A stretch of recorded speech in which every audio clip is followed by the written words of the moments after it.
Or have you ever seen a boat, isang bangka, na hindi po naka-angkla? Anchored, sabi nga nila. Okay? Pag pinansin po natin ito, pag tinignan po natin yung bangka na pong yan, makikita natin na parang kalmado naman. Pero dahil hindi po siya naka-angkla, malayo na po yung narating niya. Tama? Yan po ay picture po ng, ang tawag po natin dyan, spiritual drifting. Pagka sinabing spiritual drifting, ang tingin natin, parang okay lang naman. Okay? Wala kang narinig na makinang tumunog, walang malakas na alon. Okay? Kaya lang, napansin natin, unti-unti, okay? Unti-unting lumalayo yung bangka dahil hindi po siya nakaangkla. Ang tawag po natin doon, spiritual drifting. Okay? Ang spiritual drifting po, hindi biglaan, church. Okay? Walang babala na magkakaroon ka ng spiritual drifting sa buhay. But before you know it, bago mo malaman na you're spiritually drifting, malayo ka na dun sa pampang. Okay? This one is the picture of our spiritual life. Yan po ay picture ng ating spiritual na buhay. Na kapag hindi po tayo naka-angkla kay Kristo, are you listening? Na kapag hindi po tayo anchored kay Jesus Christ, look at me, kapag hindi po intentional yung walk natin sa Panginoon, hindi natin agad mararamdaman, unti-unti na tayong napapalayo. And that church is what we call, and that church is our topic for this morning. Okay? Now, tingnan po natin yung truth behind this one. Pagka sinabing spiritual drifting, hindi mo kailangang gumawa ng big time kasalanan eh. Pagka sinabing spiritual drifting, hindi mo kailangang magrebelde para maligaw. You know, para mangyari sa atin yan, all we need to do is to relax. Sabihin nyo, relax. All we need to do is to be passive. Para magkaroon ka nito at para mangyari sa iyo yan, all you need to do is to do nothing. Wala ka lang gawin. Mag-relax ka lang. Maging passive ka lang. Etong kahinatnan po natin. Amen? So, dahan-dahan at hindi po halata. Pero unti-unti, nawawala na po sa Panginoon. Nararanasan po ba natin yan? Sabi po ng salita ng Diyos sa Hebrews chapter 2 verse 1, we must pay the most careful attention. Again, we must pay the most careful attention, therefore, to what we have heard, so that we do not drift away. Again, we must pay the most careful attention, therefore, to what we have heard, so that we do not drift away. Yung verse pong yan ay sinulat, okay, ni Pablo sa mga Jewish Christians noon. Dahil nung panahon po nila, they were tempted to go back to their old ways. Sila po yung mga tao na gusto na nilang bumalik sa dati nilang buhay. Gusto na nilang bumalik dun sa dati po nilang relihiyon. Kasi nga, antindi po nung pressure nung panahon nila. Pero sabi po ni Pablo dito, sabi nila, yes, you were facing persecution back then. Alam ko, pagod na kayo. At nagtatanong kayo, worth it pa ba to? Worth it pa ba na naglilingkod ako sa Panginoon? Worth it pa ba na sinasamba ko ang Diyos? Worth it pa ba ang lahat ng ito? You see, sabi ni Pablo, pay the most careful attention. Okay? Dahil slowly, hindi po nila napapansin, nagtanong lang naman po sila at question po nila kung tama pa ba yung ginagawa nila. Slowly, they were drifting. Now watch this. Hindi po sinabi nung writer, uy, rebellious kayo. Hindi. Instead, he says something more alarming. Ano sabi niya? Hindi kayo tumatakbo palayo sa akin. You're just drifting away. Tingnan niyo po yung word na drift away. Ang sabi ni Pablo, hindi kayo tumakbo palayo sa akin. Hindi bonggang alis ang ginawa ninyo. Ang nangyayari, you are drifting away. Unti-unti. Hindi halata. Ano pong ibig sabihin ng drift away? Drift away came from the Greek word parareo. Sabi niyo parareo.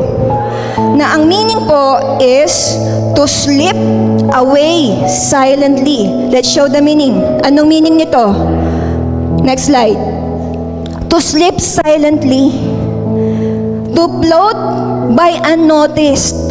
Yun ang ibig sabihin niya. Kaya ang picture po niyan, eksakto, yung boat, yung bangka na hindi nakaangkla. Tama?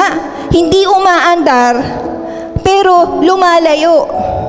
Yun ang larawan ng Kristiyanong hindi nakaangkla kay Kristo. Yun ang picture ng Kristiyanong hindi intentional. Hindi intentional in his walk with God. Hindi mo sinadya. Pero dahil wala ka rin ginagawa, dahil relax ka din, at dahil passive ka din, hindi mo alam, unti-unti ka nang napapalayo. And this is a call to be alert. This is a call to be focused and anchored to Jesus. Because why? Pag hindi po tayo nakaangkla sa Panginoon, mapapalayo po tayo. Tingnan niyo po itong Bible character na to. Si Demas. Si Demas po is the man who drifted. Sa Colossians 4:14, ang sabi ni Pablo kay Demas, nag-uusap sila ni Demas bilang co-worker in the ministry. Si Demas po ay kasama po ni Pablo sa ministeryo. Pag pinas forward po natin sa chapter 2 ng Timothy, ang sabi ni Pablo kay Demas ito, for Demas, because he loved this world, has deserted me and has gone to Thessalonica. Pansinin niyo po dyan hindi po niya sinabing, ang sabi niya, si Demas dati kasama ko sa ministry. Okay? At ang sabi ni Pablo, dati magkasama kami, ngayon wala na. Hindi natin alam kung anong araw nagsimulang lumamig si Demas. Hindi din natin alam kung anong eksaktong temptation po ang tinanggap niya. Ang alam lang po natin, inanod siya ng mundo. Ang alam lang natin, minahal niya yung mundo. Tama? Hindi siya tumakbo palayo. Ang nangyari po sa kanya, inanod siya ng mundo. And it can happen to any of us. Bakit? Kasi si Demas, hindi nakaangkla. Look at me, church. Most people, labas natin, most people don't backslide overnight. Do you agree? Wala pong tao na overnight nag-backslide. Walang ganyan. They drift. Unti-unti po yan. Silently nawawala sa Diyos. From reading the Word of God, dati every day to once a week. From passionate worship to just watching online habang nakahiga pa nga ni at habang inaantok pa nga ni. Biruin mo, online ka na nga lang nanonood. Online ka na nga lang nakikinig. Hindi ka pa attentive. From serving faithfully to God, tapos ngayon just showing up. Nagpapakita na lang paminsan-minsan. From loving Jesus deeply. Dati mahal na mahal si Lord, pero ngayon ni mahagip sa isip, wala na. Amen? Hindi mo kailangang ikabig yung manibele. Tama? Ang kailangan lang, tumigil ka doon sa ginagawa mo. Mag-relax ka lang. Maging passive ka lang. Huwag mo nang gawin yung ginagawa mo. That's it. That's why drifting feels safe. Next slide. Feels slow. Feels subtle. But its destination is disaster. That's why today, ano po ang sounding alarm ng Panginoon sa atin? Ang title po ng topic po natin this morning is, Align Now Before You Drift Away. Amen. Point number 1, mabilis lang ako, 3 lang yan. Ang pagkalihis po, o yung tinatawag nating misalignment, ay subtle. Pag sinabing subtle, hindi palaging halata. Subtle. Ang misalignment ay subtle. Ang pagkalihis po, hindi palaging halata. Hindi natin alam, hindi natin pansin, nalilihis na pala tayo. So, hindi po pala biglaan ang paglayo po natin sa Diyos. Hindi tayo nagising one day, sinabi natin sa Panginoon, Lord, magre-rebelde ako against you. It doesn't happen like that. Ang drifting po, o pagkalihis, o yung misalignment po, hindi po siya intentional na inisip natin, gusto kong malihis. Pero ang drifting o misalignment po ay neglect. Sabihin niyo, neglect. Hindi siya deliberate na pagtalikod sa Panginoon. Yan po ay unti-unting paglayo. Hindi mo nga napapansin, malayo ka na pala eh. Doon mo lang makikita, ang layo ko na pala. Ano pong sabi ng Song of Songs, chapter 2, verse 15 sa Tagalog? Hulihin ninyo para sa amin ang mga asong gubat, ang maliliit na asong gubat na sumisira sa ubasan, sapagkat namumulaklak na ang aming ubasan. Ba't yan po ang ginamit kong verse? Because the verse doesn't talk about malalaking asong gubat. It doesn't talk about giant wolves. Hindi niya sinabing malalaking leon. Pero ang pinuto niya dito, yung maliliit. Dahil yung maliliit na yun ang problema. Yung mga maliliit na asong gubat, yun ang sumisira sa ubasan. The small things, yung maliliit na bagay na hindi natin nakakita, yun ang nagkukos ng destruction sa atin. You agree? Sa ating pananampalataya, hindi lang po malalaking kasalanan ang sumisira sa tao. Yung maliliit na compromise na hinahayaan natin araw-araw. Example po ng mga little foxes. Example ng maliliit na asong gubat. Madalas ganito katwiran natin, ay okay lang. Hindi muna ako mag-pray ngayon kasi pagod ako. Small fox yan. Ay, wala naman akong ginawang masama eh. Nanood lang naman ako buong araw. Maliit na asong gubat yon. Absent lang naman ako this week lang naman eh. Next week naman, babawi ako sa Panginoon eh. Small fox yan. Hindi naman ako umalis sa church eh. Wala lang akong gana. Sa una, hindi naman rebellion ang tingin natin eh. Pero ang tawag natin doon, passivity, passive. Hindi siya mukhang rejection. Mukhang stable naman. Pero ang tawag po natin doon, neglect, kapabayaan. Tama?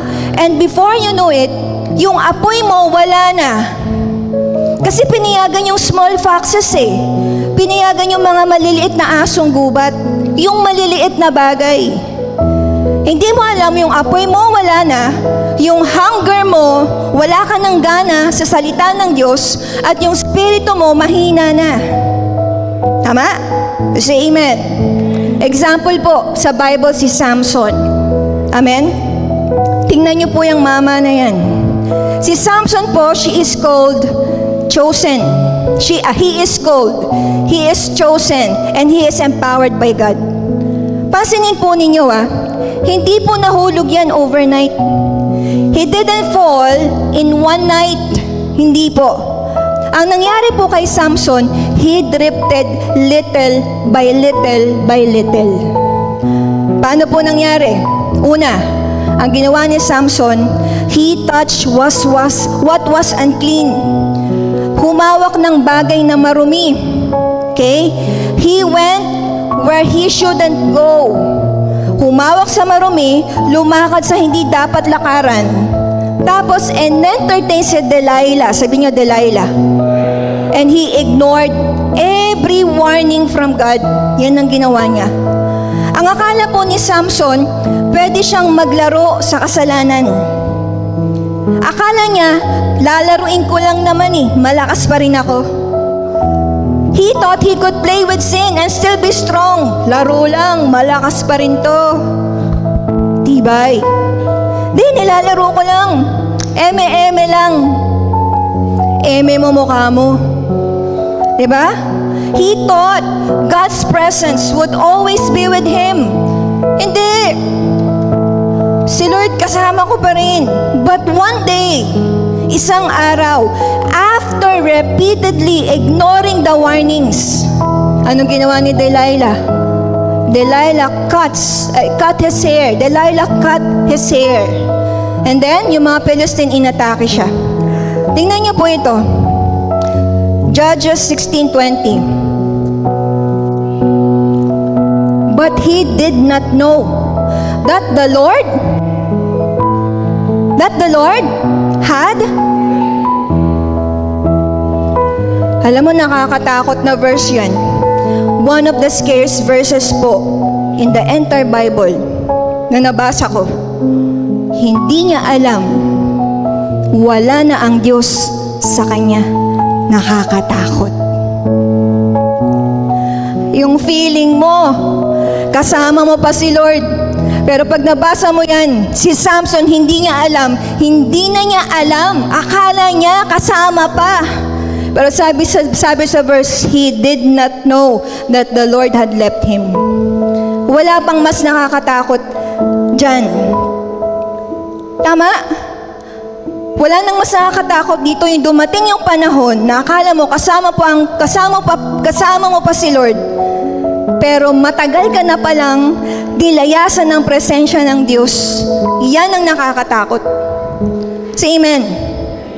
Kaya ang bangka po, hindi kailangan ng bagyo para mapalayo sa pampang.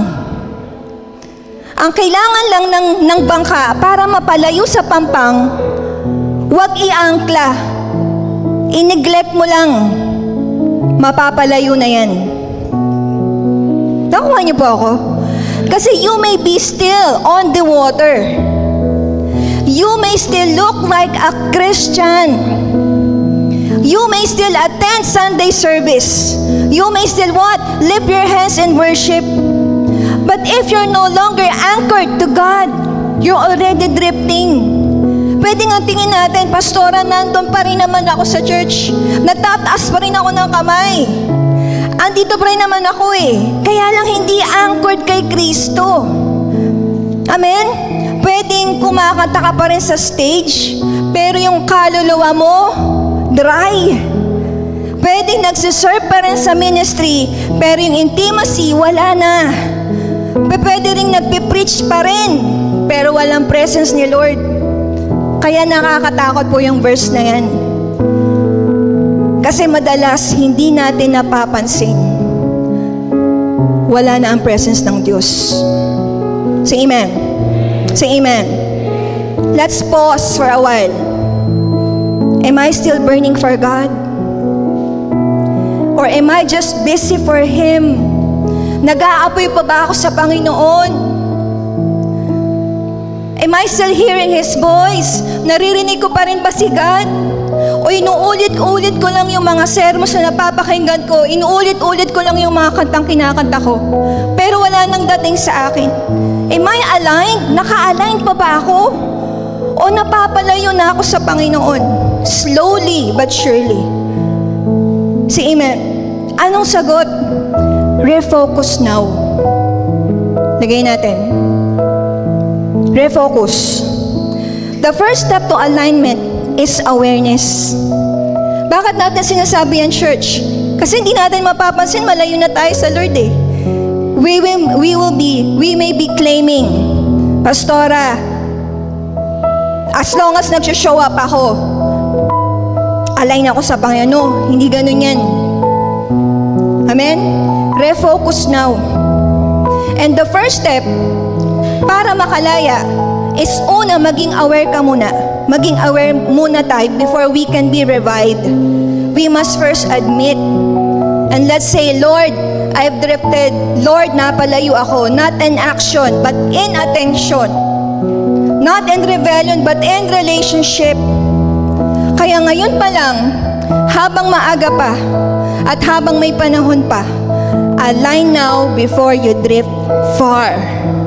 Say amen. Bakit? Kasi ang pagkalihis sa Panginoon, hindi natin halata. Say amen.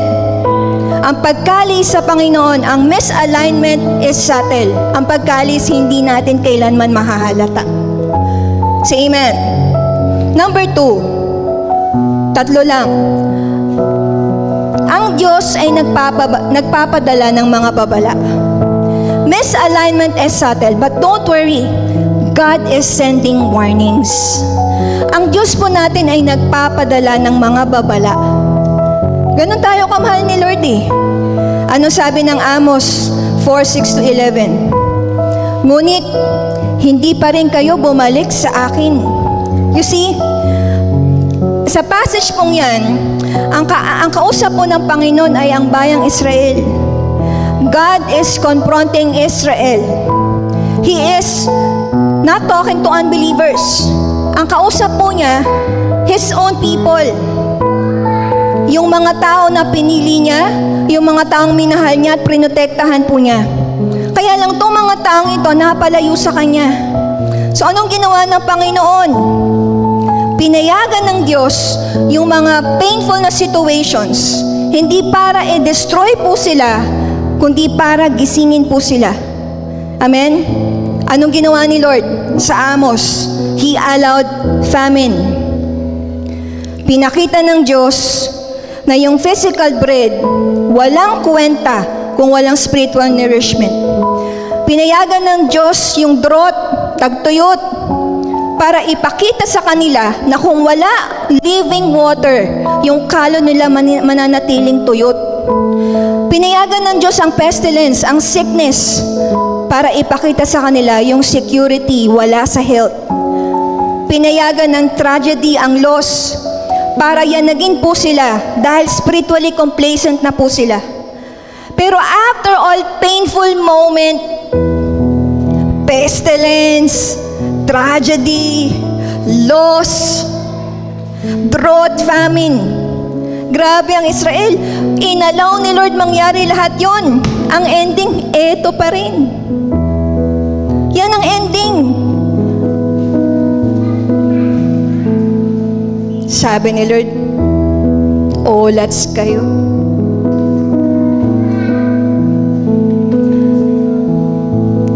Ano, Mark? Olats kayo. Kayo.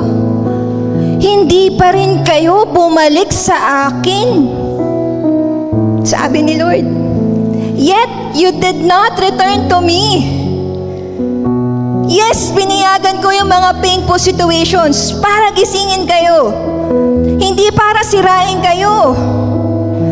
Kaya lang ang ending, hindi pa rin kayo bumalik sa akin. Amen? You see? Next slide.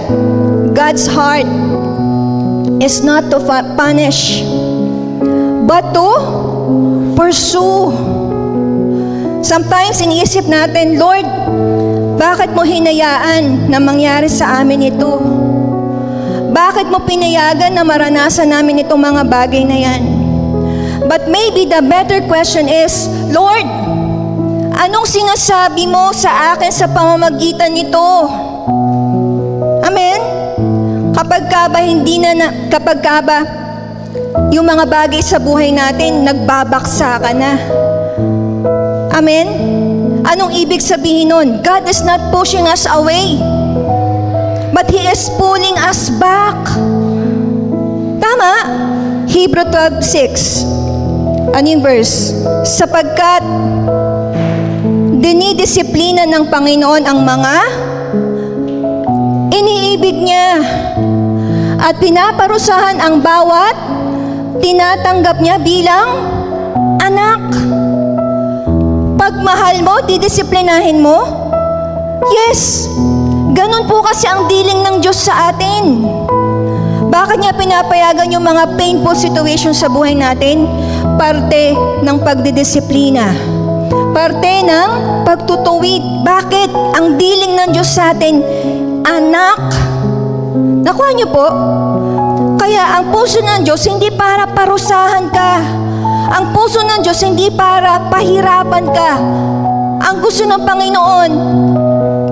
Panginoon, bumalik ka at ginagamit yung mga bagay na yan. Kasi amen. Kaya ang disiplina ng Diyos, napakainam po yan sa atin. Hindi siya sign of rejection. It's a sign of relationship. Anong ibig sabihin? Pag nakakaranas tayo ng disiplina, ibig sabihin, tinuturing niya tayong anak niya. Example, si King Samuel. Pag-usapan natin tong mama na yan. Si Samuel po ang first king of Israel. He started anointed, humble, and chosen. Ang ganda po ng simula ni King Saul. Pero little by little, si King Saul po, he started to drift also. Bakit? Kasi, nung una, anointed pa, nung una, humble pa, nung una, makapangyarihan pa, pero little by little, saan siya nagsimula? Nag-start siya from, he stopped listening to God. Nung nag-stop na po siya makinig sa Diyos, instead po na sundin po niya yung boses ng Diyos, sinundan po niya yung sarili niyang boses at yung boses ng mga tao. He drifted into pride. Dati humble kinaya ng pride. Amen? He started thinking what? That the crown was his and not of God. Kaya ang ginawa po ni Saul, dinisobey po niya yung command ng Diyos. Say amen. Kaya ang Panginoon, nagpadala ng Samuel sa buhay niya as warning. Ang sabi ni Samuel, Saul, out of alignment ka na. Ang sabi po ni Samuel sa kanya, Saul, you're out of alignment. Wala ka sa align. Amen? And what did Saul do? Anong ginawa ni Saul? Nag-send ang Diyos ng warning. Nag-send ang Diyos ng babala kay King Saul. But you know what happened? 1 Samuel 15:15. Eto sabi ni Samuel, hindi ako yun. Ang sabi niya, the soldiers brought them. Ano po nangyari dyan? Ang instruction po ng Panginoon, spare mo lahat. Patayin mo lahat, destroy everything. Kaya lang, yung mga, sa utos po niya, meron pa siyang hinarbat, meron pa siyang mga kinuha, ginto, kung ano pa magagandang bagay dun sa harbat nila. Kaya sabi ni Lord, wala ka na sa align. Anong ginawa po ni King Saul? Imbes na i-claim yung sariling pagkakamali, ano sabi niya? Hindi ako, yung mga soldier. Anong ginawa ni King Saul? Bliname niya yung ibang tao. Ang ginawa ni King Saul, ginasify niya yung kasalanan niya. Amen? Minsan ganyan tayo Mali na, pero may paliwanag pa. Mali na, gagawin pa rin nating tama. Instead na mag-repent, magre-reason out. Instead na mag-surrender, mag-e-excuse. Aray ko. 1 Samuel 15:23. Because you have rejected the word of the Lord. Isa pa sa nakakatakot na verse na nabasa ko. He has rejected you as king. Ang bigat, diba? Tinanggalan siya ng crown. Not because of failure. Tinanggalan po siya ng crown because unrepentant siya. Disobedient po kasi siya. Amen? Ang Diyos po natin nagsisend ng mga Samuel sa buhay natin. God still sends Samuel today. Gumagamit ang Diyos ng mga tao para magpadala ng babala sa atin. Tama?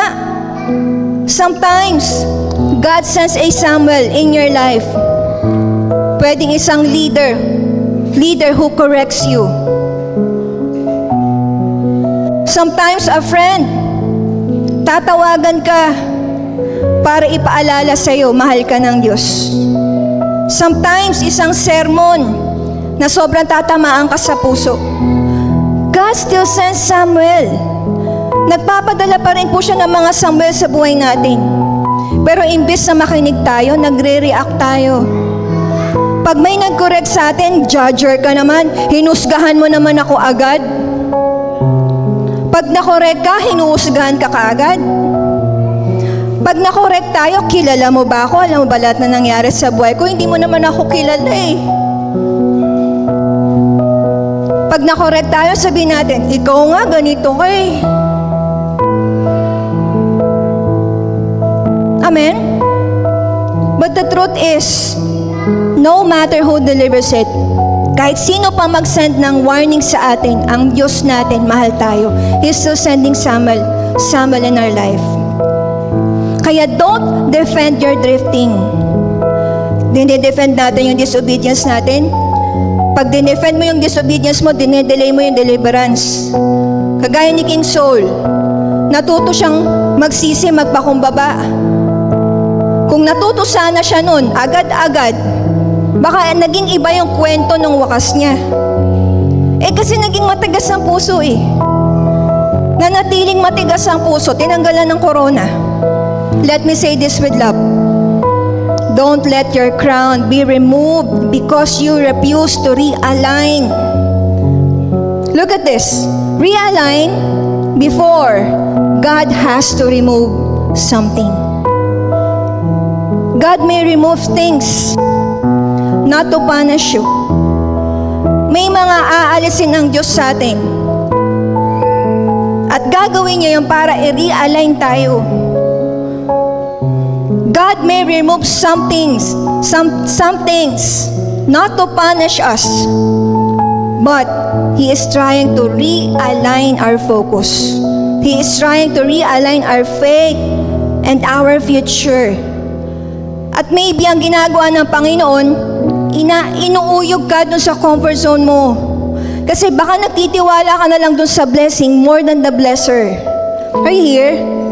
Kaya today, let's ask ourselves, Lord, meron bang Samuel sa buhay ko na nagsasalita sa akin na ini-ignore ko? Lord, am I defending my disobedience instead na mag-repent ako? Ako ba, Panginoon, niyuyugyug mo kasi napalayo na ba ako? Tinatawag mo ba ako pabalik sa'yo? Kasi ang Diyos natin hindi tahimik He is speaking. But are we listening? Say amen. Ang pagkalihis po, hindi halata. Kaya ang Diyos natin, ang gagawin niya, magpapadala po siya ng mga babala. 3, last na. Kaya, kung may naririnig na tayong babala, anong dapat natin gawin? Ang hakbang ng realignment ay pagpapakumbaba. Realignment, look at me, tapos na, naman ako ng banda. Realignment requires humility. Realignment requires humility. Anong kailangan para ma-realign tayo? Magpakumbaba. 2 Chronicles 7:14. If my people who are called by my name will humble themselves and pray and seek my face and turn from their wicked ways, sabi ni Lord, then I will hear from heaven and I will forgive their sins and I will heal their land. You see, ang realignment po, hindi nagsisimula with perfection. It starts with humility.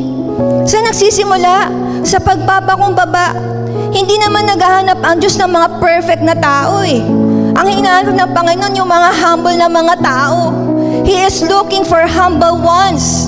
Kasi ang humility po, it says what?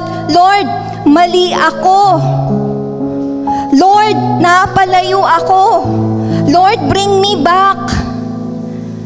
Anong magiging problema natin pagdating sa realignment? What keeps us from realigning? Pride. Yan ang red flag natin, pride. Sabihin nyo nga, pride. Ang pride po, the kind of pride that says, kaya ko pa. Hindi, kaya ko pa to. Ang tawag natin doon, pride. The kind of pride that says, hindi naman ako gaano malayo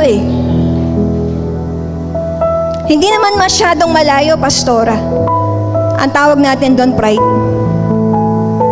The kind of pride that says, hindi ko naman kailangan magbago ngayon The kind of pride that says, wala namang nakakaalam. Okay pa ako. Pero sabi nung verse, if my people, look at me, will humble themselves, will humble. Kung ang tao magpapakumbaba sa akin, hindi magtatago, hindi magpe-pretend, hindi isisisi sa ibang tao, but humble themselves.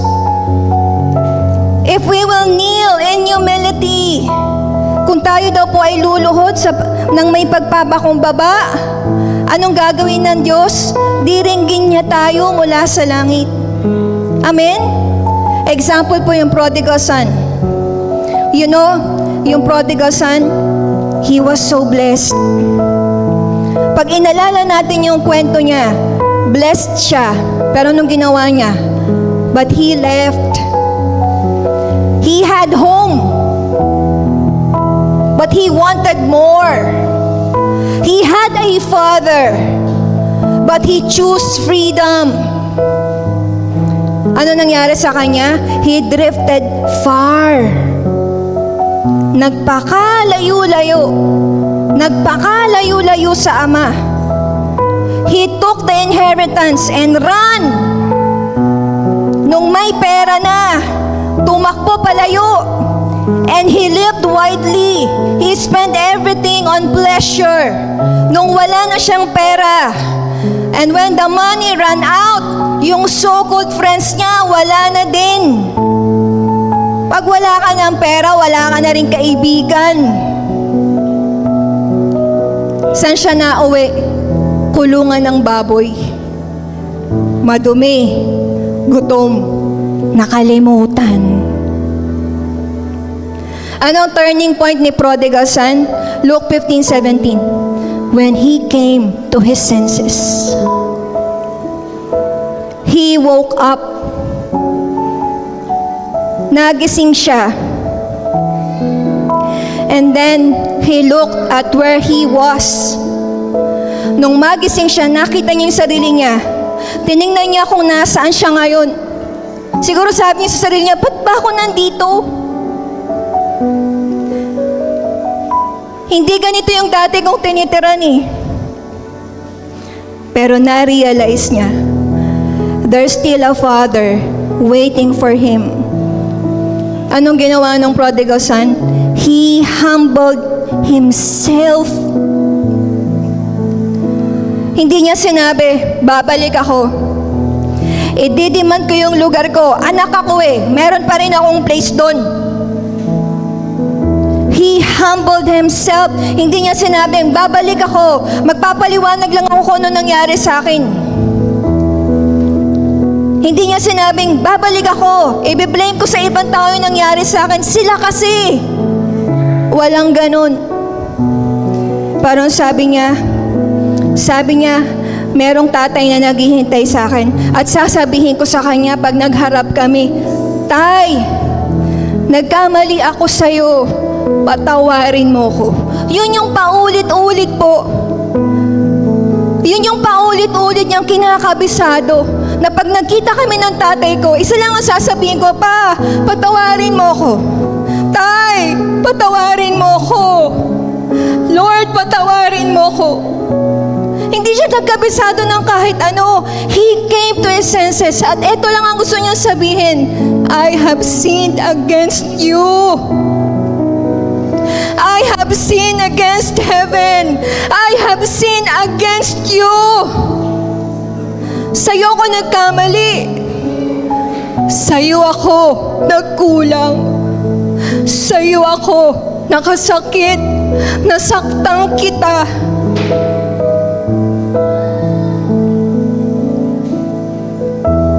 Anong tawag doon? Humility. Ang tawag doon, pagpapakumbaba. Ang tawag doon, pagbababa ng sarili sa Diyos. Ang tawag doon, humility. Anong ginawa ng Ama? Luke 15:20. But while he was still a long way off, malayo pa, his father saw him. Malayo pa yung anak niya.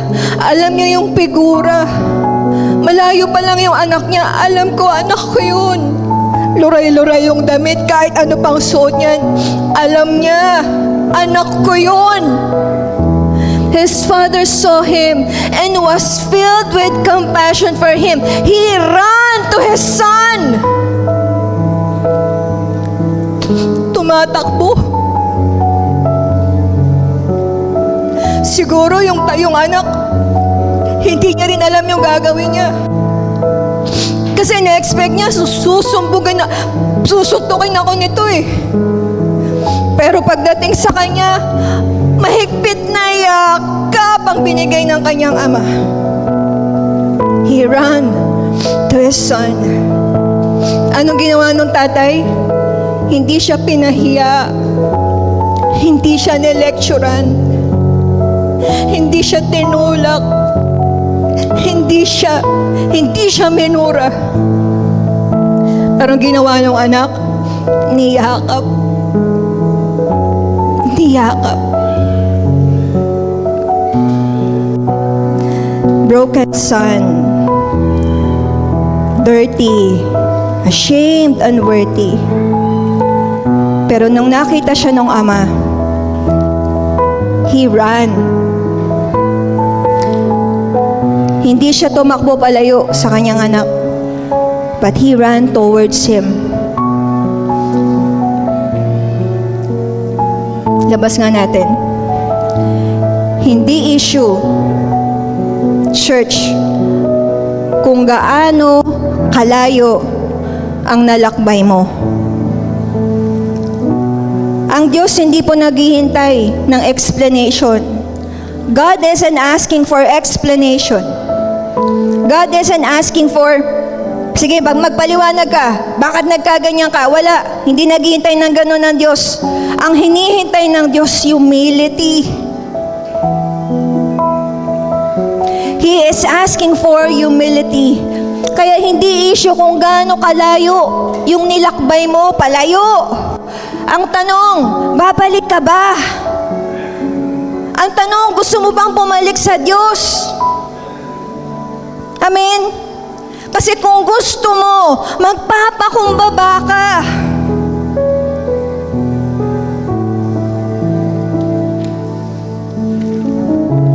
Humility says, Lord, I've sinned. I want to come home. That's humility. Humility says, Lord, nagkamali ako. Gusto ko na pong umuwi. Uuwi na po ako. Lord, sorry. Yun ang humility.